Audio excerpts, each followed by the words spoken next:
अस्सलाम वालेकुम दोस्तों, मैं हूं आमना अपने चैनल कुक विद आमना के साथ। अगर आपने अभी तक मेरा चैनल सब्सक्राइब नहीं किया तो kindly do subscribe, like and share my videos. आज की मेरी रेसिपी है स्पेशल मुतंजन की, जो कि बहुत ही ज़बरदस्त तरीके से मैं बना रही हूँ। तो चलते हैं किचन में और ट्राई करते हैं इस ज़बरदस्त रेसिपी को।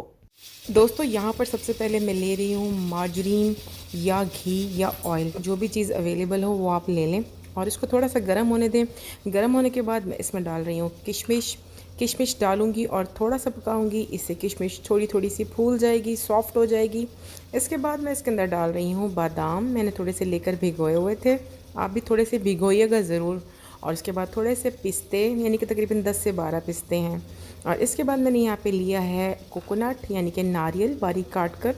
इन तमाम मेवाजात को मैं थोड़ा सा भून लूँगी। 3 से 4 मिनट हल्की आंच पर इन मेवाजात को भूनना है, इससे ज़्यादा इनको नहीं भूनना। मेवों के बाद मैं इसी पैन में ले रही हूँ थोड़ा सा ऑयल और उसके अंदर मैं डाल रही हूँ हाफ़ कप चीनी और उसके साथ मैं ले रही हूँ 250 ग्राम खोया। फीका खोया लेना है, मीठा खोया नहीं लेना।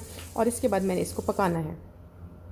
थोड़ी सी देर में ये चीनी और खोए का मिक्सचर जो है वो सॉफ्ट हो जाएगा। लेकिन यहाँ पर आप एक बात याद रखें कि आपने चमचे को मुसलसल हिलाते रहना है, अदरवाइज़ ये बहुत तेज़ी से नीचे की तरफ लग जाता है और फ़ौरन जल जाता है। आप देखेंगे कि थोड़ी ही देर में जो खोया है उसका कलर लाइट ब्राउन हो गया है। बस हमने इसको इतना ही पकाना है, ओवर कुक नहीं करना। फ्रेंड्स, यहाँ पर मैं ले रही हूँ हाफ़ कप या 100 ml के करीब ऑयल। और आज मैंने जो राइस लिए थे वो हैं 500 ग्राम या 2 कप, और इनको मैंने भिगो दिया था 1.5 से 2 घंटे के लिए। और इनको भिगोने के बाद ही ये हमारा ज़र्दा तैयार होगा। इनको सेला राइस भी कहते हैं या पक्की बासमती राइस भी कहते हैं। ऑयल के अंदर मैं डाल रही हूँ 2-3 इलायचियाँ और 2-3 लौंगें। इससे जो है कि खुशबू बहुत मज़ेदार किस्म की आएगी। अब आई बारी चीनी की। तो जितने मैंने चावल लिए थे बिल्कुल एग्जैक्टली उसी मेजरमेंट में मैं चीनी ले रही हूँ, यानी कि 500 ग्राम शुगर या चीनी। और इसके अंदर मैं डाल रही हूँ 1 गिलास पानी, यानी कि तकरीबन 200 ml के करीब मैंने पानी डालना है और इसका शीरा तैयार कर लेना है। जब तक पकने दूंगी जब तक चीनी घुल ना जाए। इस मिक्सचर को मैं थोड़ी सी देर ढककर पकाऊंगी और इसके बाद ये तैयार है जी। तो हमारा शीरा बिल्कुल तैयार हो चुका है। इसके अंदर मैं उबले हुए राइस शामिल कर रही हूँ। मैंने आपको बता दिया था कि जो राइस हैं वो मैंने लिए थे पक्की बासमती राइस। इनको मैंने 1.5 से 2 घंटे भिगोया है और उसके बाद मैंने इनको बॉयल कर लिया है। बॉयल करते वक्त मैंने ख्याल रखा है कि जो राइस हैं वो हाफ़ कुक्ड होंगे, फुल कुक्ड नहीं होंगे। अगर फुल कुक्ड हुए तो फिर इसका जो ज़र्दा है या मुतंजन है वो अच्छा नहीं बन सकेगा। हाफ़ कुक्ड होंगे तो बाकी जो है हमारे इस कुकिंग के दौरान बन जाएंगे और फाइनली जब ये पककर तैयार होंगे तो बिल्कुल एग्जैक्टली अच्छे वाले बनकर तैयार होंगे। मैंने जो शीरा है उसके अंदर राइस को अच्छी तरह से मिक्स करना है, ऊपर नीचे अच्छी तरह से मिक्स करने के बाद मैंने दे देना है इसको दम।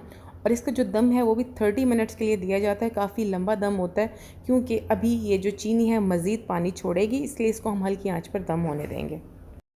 दोस्तों, मुतंजन को दम अच्छी तरह से लग चुके हैं और अब इसके अंदर मैं शामिल करूंगी 2 खाने के चम्मच रूह अफ़ज़ा या जामे शीरी। लेकिन अगर मैं कलर डालूंगी तो वो सिर्फ एक चुटकी जितना डालूंगी। जामे शीरी और रूह अफ़ज़ा से फ्लेवर बहुत ज़बरदस्त आता है। इसी तरह मैं इसके अंदर डालूंगी 2 खाने के चम्मच स्क्वैश का। अगर मैं स्क्वैश नहीं डाल रही तो जो मैं फूड कलर डालूंगी, येलो फूड कलर, वो मैं सिर्फ एक पिंच डालूंगी, अदरवाइज़ बहुत ज़्यादा कलर फैल जाएगा। और इसी तरह इसके अंदर मैं डाल रही हूँ ग्रीन फूड कलर, वो भी जस्ट एक पिंच है। और आपने इसको गर्म पानी में घोलकर अपने मुतंजन के अंदर शामिल करना है। बहुत ज़्यादा कलर डाला तो ये बहुत ज़्यादा स्प्रेड हो जाएगा। वाइट राइस जो है वो बहुत कम रह जाएंगे और बाकी कलरफुल राइस ज़्यादा हो जाएंगे। जो मैंने मेवे फ्राई किए थे वो सारे के सारे मैं मुतंजन के ऊपर एक लेयर लगा रही हूँ। इसी तरह जो मैंने खोया फ्राई किया था उसकी भी लेयर मैं मुतंजन के ऊपर लगा दूँगी। और उसके बाद जो है मैं अपनी नेक्स्ट जो है रसगुल्ले वो मैं डाल दूँगी। छोटे वाले जो रसगुल्ले होते हैं कलरफुल, वो मुतंजन की एक मस्ट जो है वो इंग्रेडिएंट है। और फ्रूट कॉकटेल जो है वो मैं यहाँ पे 1 कप या 200 ग्राम के बराबर डाल रही हूँ। ये तमाम चीज़ें डालने के बाद मैं ढक्कन को ढक दूँगी और चूल्हे की आंच को बंद कर दूँगी।